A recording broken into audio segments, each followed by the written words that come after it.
The Sweet Dreams app gives users live CGM readings right on their phone lock screen, and it has a tag-along Apple Watch app.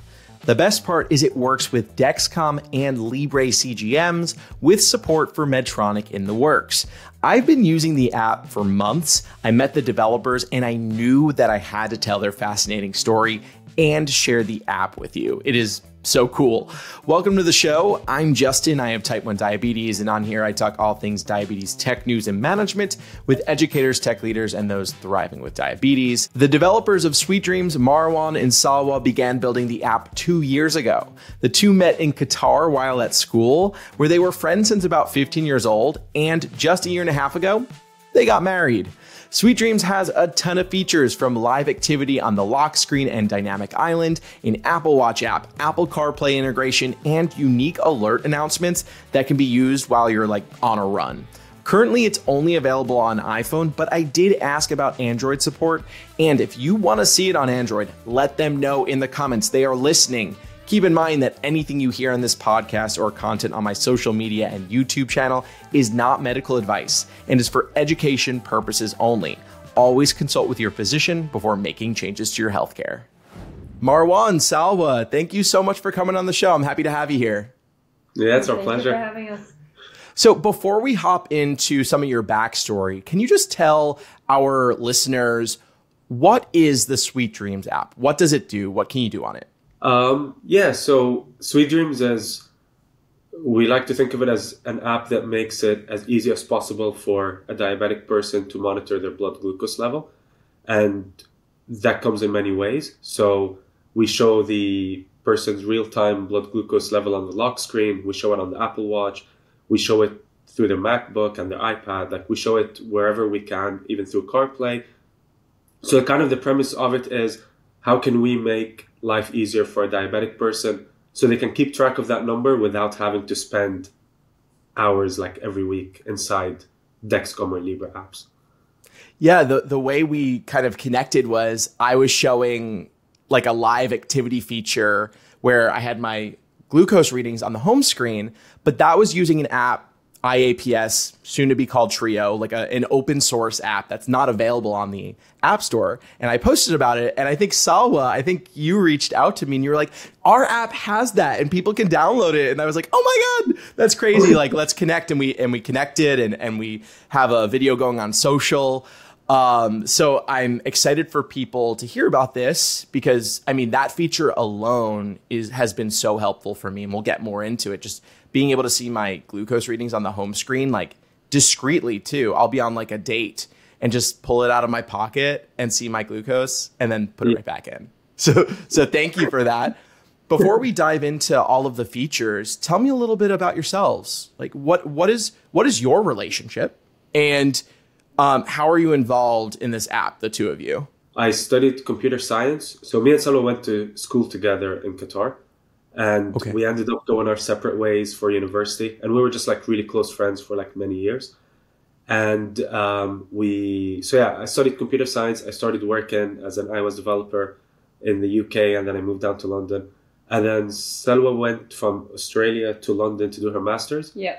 And while she was here, we kind of hung out again. And then we got together and we got married a year and a half ago. And that's kind of also when we started the app. We started the app 3 months into our marriage. Yeah. Wow. Yeah, that's kind of the background, yeah. Yeah, so I studied, my background wasn't computer science. I actually did civil engineering.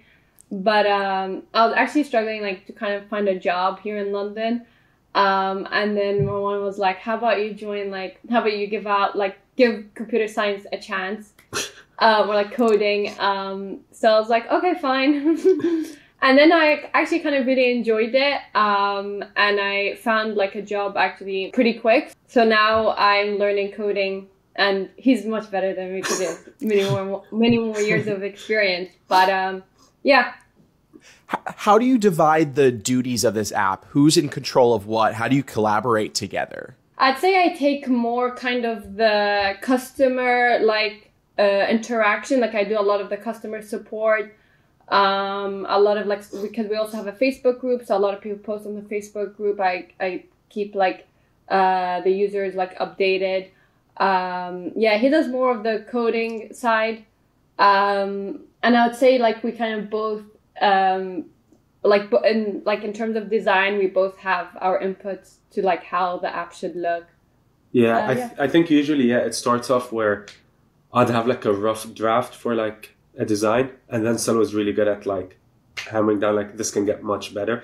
And yeah, like when, for example, the live activity, when I first did it, it looked like horrible compared to what then Selwa proposed. So it's sort of like I do the coding and she does the customer side, and we work together. It's like we could be having lunch and we're talking about like a new feature that we want to do, and we can stop having lunch and like kind of try and like play around with ideas together. So it's like, yeah, you're living with your business, like you're married to your business partner, you're living together. It's interesting. Neither of you have diabetes, right? No. So like what inspired you to build an app that helps people with diabetes while you don't have diabetes? So it's my younger brother who has diabetes. So he has type 1. And when he was first diagnosed with it, like I knew almost nothing about it. Like I might have known there was a type 1 and a type 2, and that's about it. Like that's literally it. After like a year or two with my brother having diabetes, and we've tried like a few apps, like me and my family, to like manage that together, because he got it when he was like a young teenager, like I think maybe about 14 or something. So he still needed our support to kind of manage that. So we wanted to kind of, everyone in the family is keeping track of it. And in a way, we're kind of fortunate that my brothers and I are kind of spread out. Like I've got a brother in Canada and we're in the UK and my family's in Qatar. So throughout, like at any point in time, even if my family is asleep, someone can monitor it. So just seeing the effort it took us to keep checking the apps every now and then, it was kind of a pain. And I think I was on a flight and I was like, oh man, I wish I could just see it on the lock screen. Like this would make our lives so much easier. So it's kind of that. And also we use WhatsApp in my family, and our group chat was just, hey, our brother's blood sugar's dropping. Is anyone taking care of it? Is anyone aware of it? And it just kind of like filled up our chat. It was 80% of our conversations were about that. And I was like, I hate like inefficiencies. And I was like, I know I can make this better. So that's also why we have a message group button in the app where you can just like ping or like acknowledge that you're on it. So we just use that now within my family, so we don't like have to keep typing the same message 10 times a day. It's just quickly pinging from within the app. So yeah, that's kind of the origin story. Was like I wanted this to help my brother out, and then Selwa was telling me like, hey, like I think there's potential here. Like this could actually help other people too. So we kind of played around with that idea, polished up the app. Like if I show you screenshots of what the app first looked like when it's just us using it, it was like horrible, but it did the job. And then yeah, we just built on top of that, polished it up, put it on the App Store, and it was like, yeah, great reception going forward, to be honest. Wow, that's so cool. Yeah, just for people watching, let me show you what it looks like. What's so unique about this is that it is using the Apple Live Activity API that allows you, it's what pops up when you have like an Uber or a Lyft coming that says, you know, your Uber's 5 minutes away, 2 minutes away. It's here. It's using the same mechanic. And I love how big it is. You've done a great job with it, and it's so cool that you've harnessed that feature. So I want to get into compatibility first, and I want some clarification on there too. So I know that this app definitely works with Libre and Dexcom CGMs. So let's start with that. How are people connecting their continuous glucose monitors with those accounts onto this app? Yeah, so you basically need to have a Dexcom Follow account or a Libre Link Up account, and if you need to have like at least one follower on Dexcom Follow. Yeah, you need to have one follower on Dexcom Follow, and you just log into our app using like your Dexcom details. And then for Libre Link Up, yeah, it's the same idea. Libre Link Up, you need to have one connection, but you log in with your Libre Link Up details rather than the original Libre details. And then yeah, that's it. Like, yeah, and so for that, really, we're compatible with any Dexcom or Libre that uploads this data to Dexcom Follow or Libre Link Up. So with Libre, that's the Libre 3 and most of the Libre 2s, just not in the US. And with Dexcom, that's the G7 and the G6 and the One Plus. And yeah, we kind of have to rely on this Follow API because Dexcom and Libra, like you would think were their enemies. It's like they make it so difficult to get Yeah. that data. And I guess because of regulations and stuff, they kind of have to.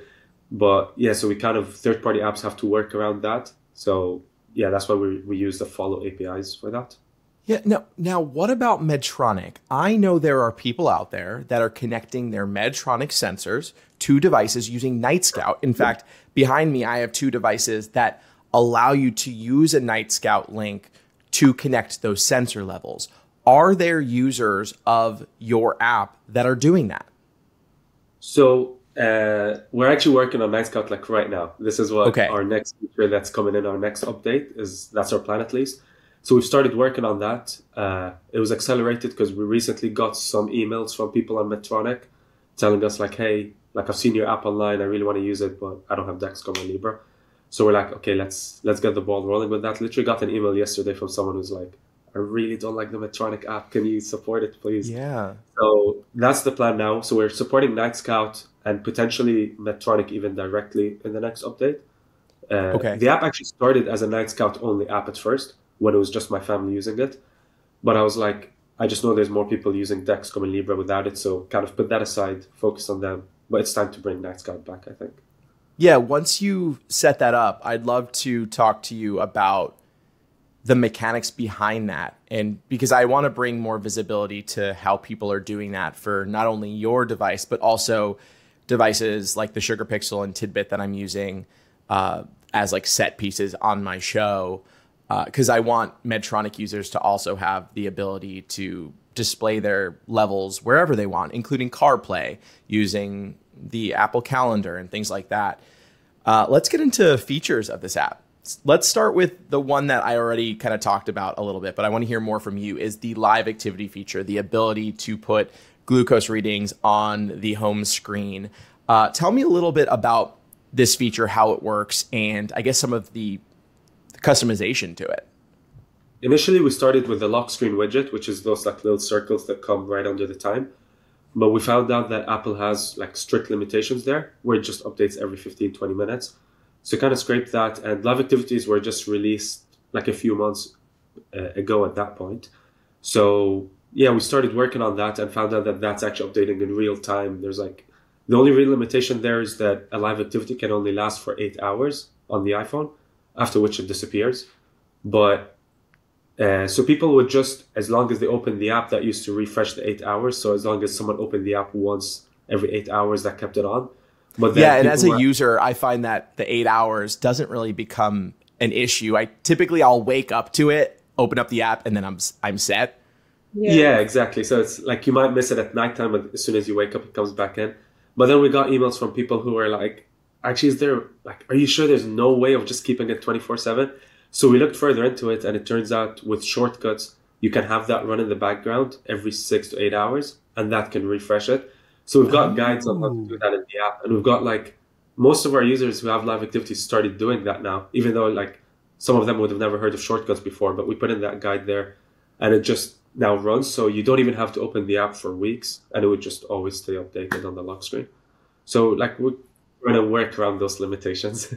That's so cool. And tell me about, there's 3 different phone faces or looks of this widget, right? Can you tell me about the 3 of them? Yeah, so the first one, which is the default one, is that graph. So people can see their previous readings as well. And then so pretty much the app is like literally shaped by what people have been asking us for. So we had people asking us, hey, can you make that bigger? I just want to see the latest number while I'm half asleep. Yeah, that's the one. So that's the default one. I think that's the one that most people would use. Yeah. But then, we have the large one, which people who said, I just want to see this at night without putting on my glasses. I need this as big as possible. And then we have the small one, which it's like people who are like, hey, I don't want this to take up too much space on my lock screen. I just want to see the number as small as a notification. So we added on all these 3 different options. And we're thinking of ways where we can have the app automatically switch between these based on your reading. So if your reading is fluctuating, we might switch to the graph. Or if your reading is like needs your attention, we'll make it really big. But if everything's fine, we can keep it small. So we're playing around with that idea, hopefully for like an update soon as well. Yeah, I think it's so incredible how people like you, and then there's the open source community, all of you are able to put out these cool features way ahead of the actual companies doing it, because you have this cool idea and you have some time, you want to implement it, you know how to code yourself, and there's no loopholes or there's no regulations that you need to tackle with in order to get it out. So I love that you're so on top of these, like you put out a feature that's already ahead and then you're already thinking, okay, how can we make this even better? Today's episode is sponsored by T1D Exchange. You can directly make an impact on diabetes healthcare, treatments, and technology by participating in the T1D Exchange registry. It starts with a simple survey about your life with T1D, and it only takes about 15 minutes. After that, you'll have a personal portal with ongoing T1D study and survey opportunities. Plus, some of these studies even offer compensation. Signing up with the link in the show notes helps support my channel, and it allows me to continue putting out free content. You can sign up at t1dexchange.org/diabetic or click that link in today's show notes. So tell me a little bit about, there's like a nighttime feature, right? An ability to have some sort of, and I actually haven't truly used this yet. I know that these are utilizing the nighttime screen horizontally. How are you utilizing that? Yeah, so that came out, I think with iOS 17, where if you put your iPhone charging and you put it sideways, you get kind of like a standby mode where you can see the time and you can see any widget from your phone. So it looks something like that. So you can see the time and you can see your blood glucose level. So with that, it's sort of any widget can show up here. And since we have widgets for the home screen as well, that just shows up automatically on there. And I didn't think this would be a big hit for people, but people love that. They use it, like a lot of people use that when they sleep, just so they can glance over and see the blood glucose and carry on sleeping. And I think one of the most exciting features, besides live activity, for Libre users specifically, is the ability to see readings on an Apple Watch. Tell me a little bit about that feature and what it looks like, actually. Yeah, so I think even with Dexcom, if you follow someone, you can't see their readings on the Apple Watch. So for me, with my brother, I couldn't see his reading on the Apple Watch. If I'm out playing PlayStation, something like that, I just want to be able to glance as well. So initially, actually, we weren't going to build one because we knew that Apple has these limitations where the widget on the watch wouldn't update except every 15 minutes. People will need to open the app. So we were kind of like opposed to building that in the first place. And as the app grew with live activity, we got so many messages and emails from people like, hey, I don't care if it's like 10, 15 minutes behind. Like, I just want to be able to see it on my watch. Yeah, I can click on the app and wait for the latest reading. It's fine.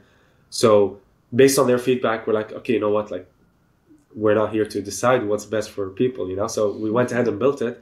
And actually, it's amazing. Like, even I use it all the time now. I didn't think it would be useful, but I use it, and we hear from our customers, this is, I'd say, potentially even more popular than live activity now. Yeah, I'll show it to everyone who's watching too. I have the app open on my phone, and I like that it's. Does it change the one I have open as a green color? Does it change colors also? Like within the app, you can adjust the color, the look. Reading. So if your reading is like, are you kidding me? So if that's so cool. Yellow, if it's urgent, it will turn red. Just so at a glance, you just know if you need to even read the number. Okay. Sal, were you going to say something?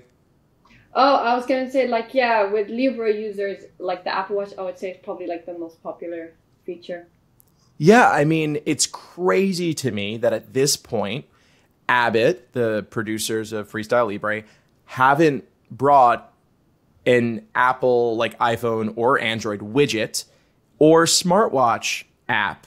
You know, if they want to stay up to date with the competition, i.e. Dexcom, even Senseonics with their Eversense CGM, they should, and Medtronic, they need an app on the Apple Watch. Does the app on the Apple Watch also have a widget too, where you can like tap that and open up the app? Does it on the widget, does it show the number? Yeah. And like an arrow? I can potentially show that if I can. Yeah, we have like a few complications as well. So you can choose it to be in the middle or in like the circular complication or the corner complication. So yeah. Oh yeah, you're right. You know, I have actually used that. So what I love about the middle complication, it's like a wider view. You can see the whole graph right in the center. Yeah. For people listening, you should definitely open this video on YouTube later and just like look at some screenshots, or just go to the App Store, which I'll throw in the show notes. But yeah, that widget alone is, I mean, so much better than Dexcom's widget and Libre lack thereof. So I love that. And I know another feature that your app has is the ability to connect levels to CarPlay. Now, I've shown this myself on YouTube. I have a whole video about it, but that's using not Sweet Dreams. That's using SugarMate, which is also a great way of connecting levels to the car. Can you explain to me how you've implemented that feature into your app? Yeah, it started by, before building the Apple Watch app, we used the calendar integration and that's kind of a workaround where you can get data to show up on the Apple Watch, always refreshed. And that's by creating an event on the calendar. And that's through like what SugarMate and other apps did. So they definitely are the ones who led the way here. And it's like the OG live activity. It was like the workaround, right? Because I think the calendar is the only app on the iPhone that Apple truly updates every few minutes. It's the only widget that can update as often as it wants. So but only until recently, when like it stopped updating, like the calendar now doesn't update as frequent as it used to. Yeah, they've stopped that a few months ago. They restricted that as well. Do you know what the time length is now, like minutes wise? It's roughly the same as the others, roughly every 15 minutes or so. Okay. As well. Okay. Yeah. Not bad. But yeah, before, like, since that was the best way, we did that first just to get the readings on the Apple Watch while we were building the Watch app. And I don't think we even knew that it can show up on the car. And it's just that people told us, oh, hey, I love the calendar integration. I can see my readings on the car. And we're like, whoa, you can see your readings on the car? We had no clue. Oh, that's so funny. Yeah. Question. Is it possible, have you looked into this, and is it possible to create a widget specifically for the CarPlay display, a nice big widget with that reading? I could imagine it's a little more intense of a project. Have you looked into that? Yeah, we wanted to. We looked into Apple's docs about it, and it looked like it's not possible. So then we reached out to someone at Apple, and we're like, hey, like one of the developer relations people.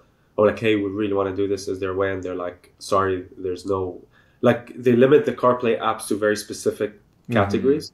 So we can't get there yet. But you bet, like, as soon as we get the chance, we're going to do it. Yeah. And I also think that, you know, if it can't be a smaller player like you, companies like Dexcom and these large companies should really lobby to have this kind of stuff integrated. I'm sure there's some liability to some of that stuff, especially when it comes to driving and having things up to date. So maybe that's why they haven't taken the plunge. But having your levels, you know, front and center on a display in a car sounds like a very safe thing to have. And the calendar app's great. It's a little small. It's not as big as I'd like it to be, you know, the font. But I mean, it's a great workaround, and I'm glad that people like you are using it. Are there any features that I didn't bring up that you think are worth kind of highlighting that people should know about? I think a small one, like just a small two quick ones. One of them is speaker mode. So when someone has the app open, they can turn on speaker mode, and the app will announce whenever they get new readings. And so my brother, like, he loves playing PlayStation and things like that, you know, so he has his phone on the table with speaker mode on, and he configured it to just read out if it needs his attention. So it's not going to speak every 5 minutes. It's just if his blood glucose is heading in a certain direction. So he can play PlayStation without ever having to look at his phone, and he hears when it comes in. So okay, tell me more about how that works. What is the phone saying or doing? Does the phone could be locked and this happens, or you have to leave the phone open with that? I leave the phone open for that, yeah. But it also like yeah. So we did it that once you turn on speaker mode, the phone doesn't auto lock, like it disables that. So as long as you turn on speaker mode and just put your phone down, it's not gonna lock anymore, and you can just do what you want to do. You can drive, you can play games, whatever, and hear your blood glucose coming in. And alongside that, like another small feature as well is the snooze one. Sorry, I don't want to move past that yet because I have a couple more questions. Can you have music playing from your phone? So let's say I'm driving, I have Spotify playing. will Sweet Dreams override that, tell you you're reading, and then the music comes back? Yeah. So initially it didn't do that, but then we had people who were running and they kept their phone with speaker mode just so they can hear it. And they were like, hey, this doesn't override my music. So we did it that your music kind of fades down. It saves the reading, 120, trending upwards, +3 from your previous reading. And then it just quite like stops talking and the music comes back up. With that speaker feature, can you have it set to certain time periods to announce? Like if you don't want it every 5 minutes, can you make it every 10 or 15 minutes that it announces? And does it do announcements work where it announces when there's something really important to hear? So the first one, we don't have that, but that's a good idea.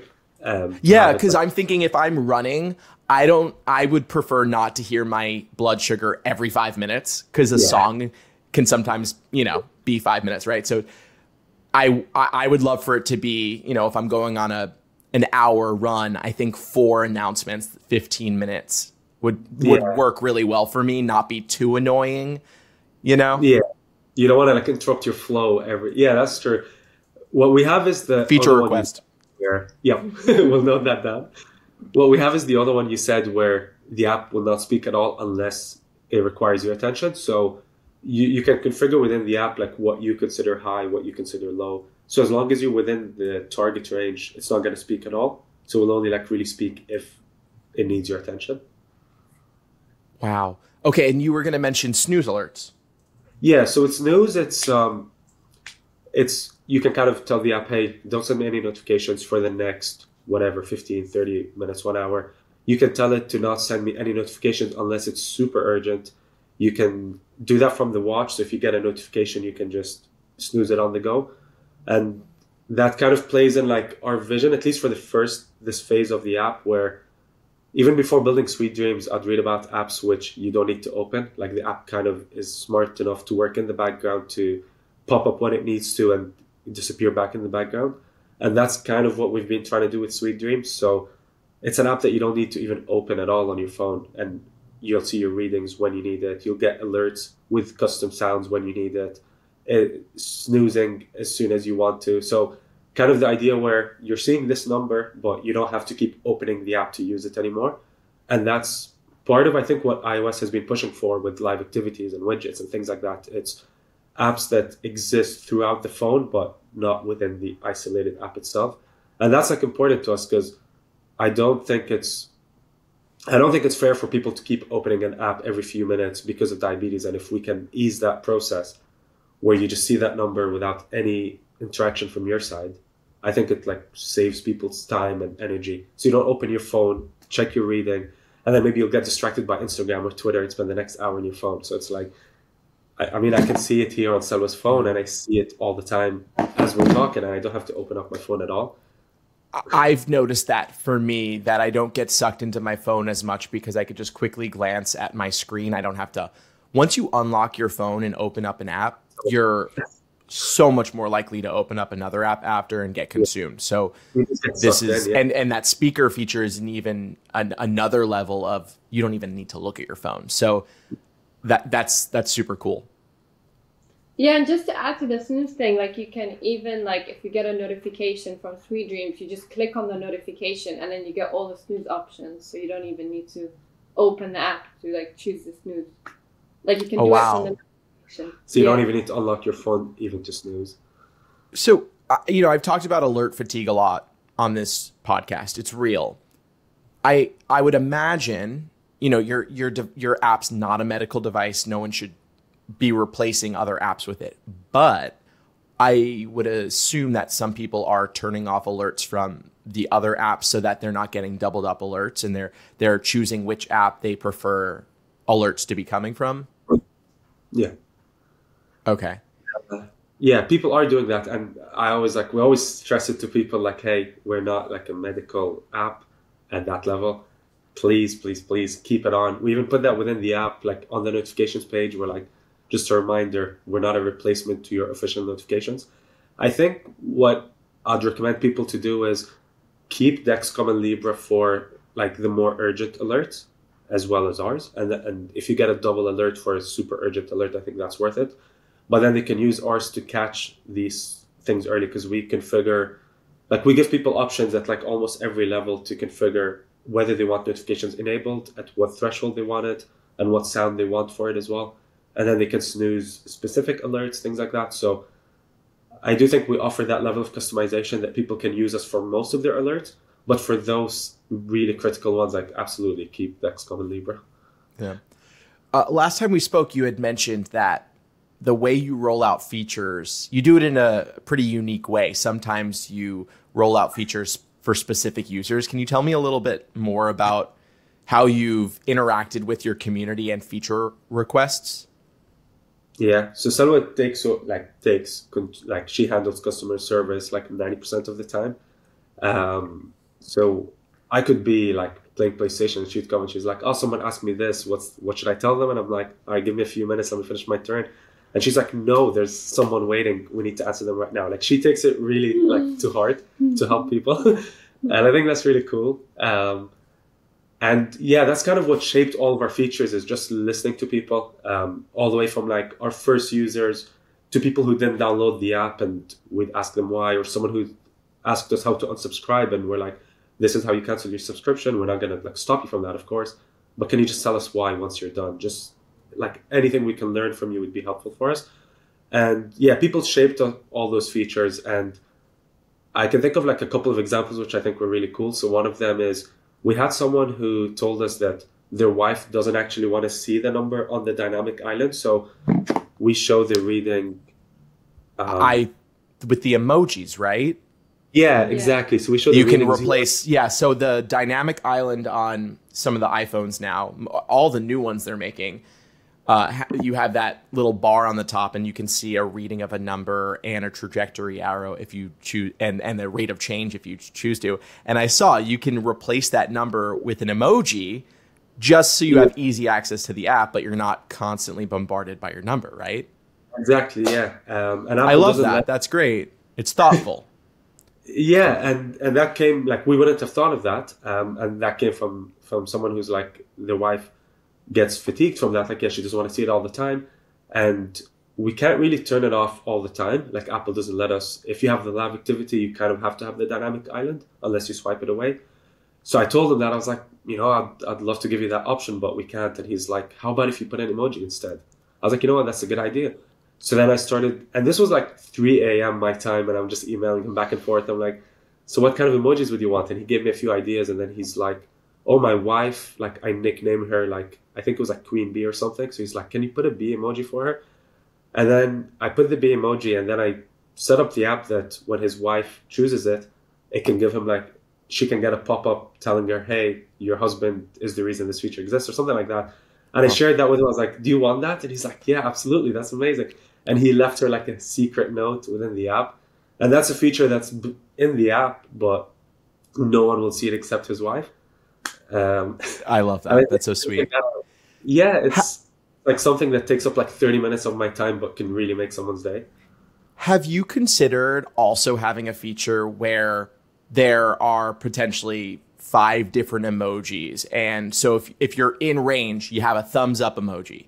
Or if you're low, it's just a or if you're like way too high, like basically 5 emojis that represent a bracket. So you're not bombarded by that number all the time, but you know you're good. You know you're a little high. You know you're a little low. Something like that.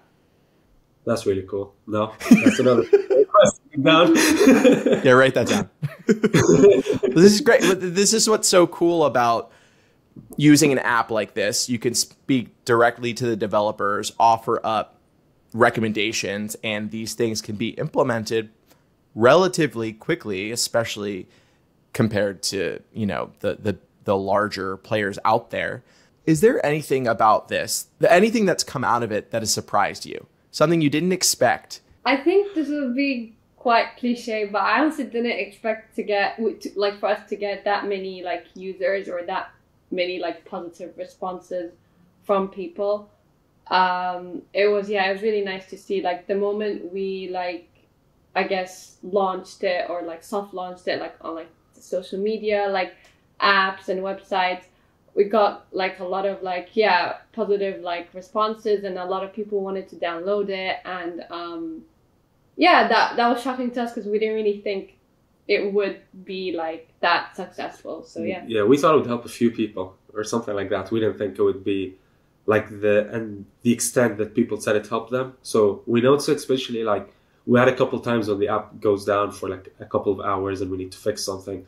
And during that time, we're like so apologetic to people that it's down, but people are telling us, hey, don't worry about it. Like, we really appreciate it. Like, we've realized how much we rely on this app now that it's down. And it's super positive. Like, the community, I think like the diabetes community, like the diabetic people are so positive. They're so kind. And that was really great.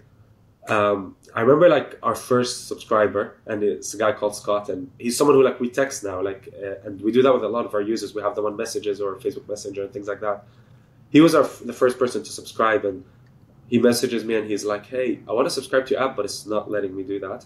And then I test it out and I'm like, oh gosh, like people actually can't subscribe. Like we released the app and people can't even sign up to premium, and we had no idea. So I quickly like go ahead and I'm fixing that. And then he texts me like, oh, and how much will the app cost, by the way? And I was telling Selwa, and we're like nervous because I've never charged for an app before. Like we've done side projects, like small things. And I was like, I was like, yeah, $3 a month, $20 if you go for a year though. And he was like, oh, that's great. That's a really reasonable price. And I was like, phew, we had no idea. Like we didn't know how valuable this app actually is. And had he responded differently, like we could have like doubted the app and taken a different route. So that was like super cool. Yeah, I have to say, I think that the price for me felt very accessible, and I don't know, it offers so much value to me, and it felt good to sign up. You know, it felt comfortable for me, and I was also proud to be funding the two of you who are putting together, you know, such a great platform for people to use. Yeah. I appreciate it. And yeah, that's kind of the usual reception we get, and it's really nice. I just remembered something that surprised us was people using Libra with their pets. I didn't even know pets could be diabetic. Yeah. And turns out there's a whole community of like Libra for pets, and we're in talks with the people there in that group as well. And yeah, people are using it to monitor their pets while they're at work, and we had no clue this was even a thing. So that was like super surprising. So you had mentioned to me that there are two phases of this app. What are the phases? Like, what do you see for the future of this? I think for the future, we want people to make more sense of this data. So right now this is the number, we're going to put it everywhere for you. You can choose where you see it, but we want to like cut down on the time you spend on your phone because of diabetes. And then I think the next phase would kind of be more making the app a bit more intelligent and understanding why this happened. So someone can kind of see when they exercised, what they ate, when they took insulin. We're not really sure how we're going to approach it yet, but that's what I think is the next step, is kind of helping people make sense of that number. So our first phase is to show it to you. Our second phase is for you to understand that. And I think there's a bunch of apps that do that. And if there's gaps, we'll do it. But if other apps are filling that, then we won't. Like, we're not trying to do that. We're just trying to see, how can we help people make the app more useful once you open it. I'm sure this has been a lot of work. So this question, you know, is probably a heavy question, but Android users, I'm sure you very often get people saying, you know, can you bring this feature, this live activity feature to my phone? Can I get this app? Have you looked into Android? Do you have any plans to bring this to Android, or are you going to just focus on iPhone for now? There's potential for Android. We're not quite sure yet, to be honest. We've neither of us own an Android phone. No one in my family does either, so it's kind of difficult for us. And we're also not sure kind of what the Android app market looks like. We're not sure what other diabetes apps are doing. And at the end of the day, we don't want to do what other people are doing. That'll just be like a waste of time. So it really depends. We did get messages from people asking us to bring it. So I do think there is some potential for it to happen. But yeah, my experience is as an iOS developer, but Sel was learning a language called Flutter, which can actually build Android apps. So I think that if it does happen, it's like she would be taking the lead on coding that, right? Yeah. Cool. Yeah. And for anyone listening, if you happen to be using Android and have an app like this that already exists, please share it in the comments and let our Android users know about it, or even the two of you, so you can like look at it, see what's being done, and how you could potentially improve, what's available on Android. Apple's WWDC just happened yesterday. This is their developer conference where they announced new features for all of their products, new APIs that people like you can harness and bring new features to your apps. That's where, they announced live activity a few years ago.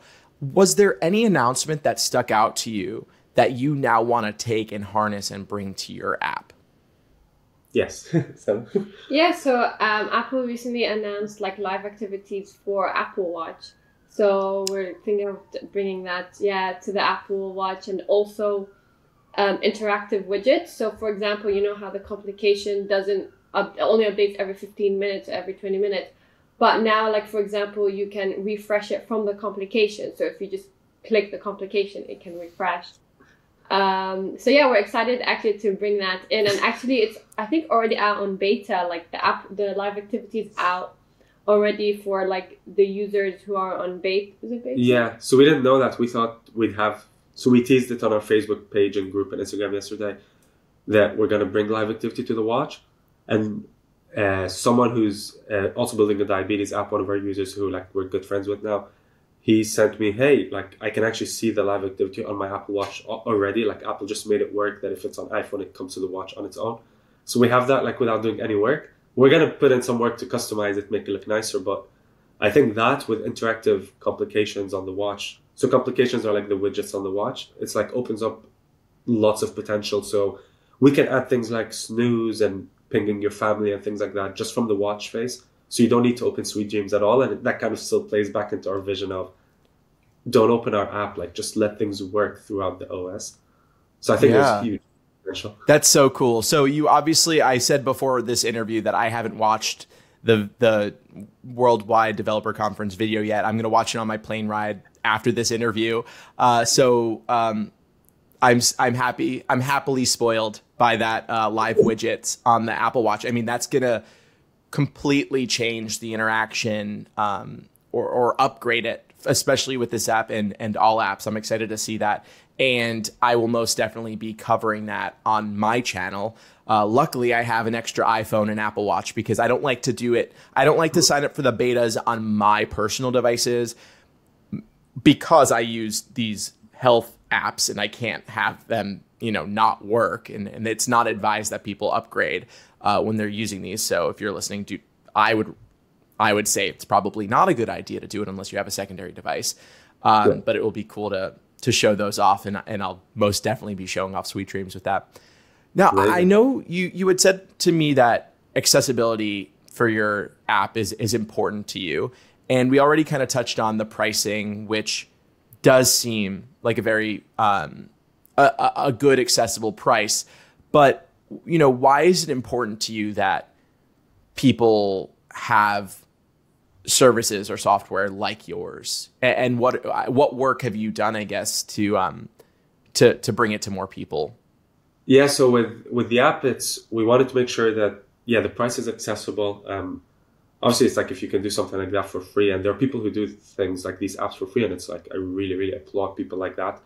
For us, we decided to charge for it because we want to sustain that as to fund the development of the app, and so we can spend more time building on it. But at the same time, we don't want it to be out of reach for some people. And we know that with CGMs and things like that, like the cost can add up for a diabetic person. So for some people, we give them the app for free if they reach out to us, or like give them like a huge discount, things like that, just so that people can still use the app without it being like a burden to them.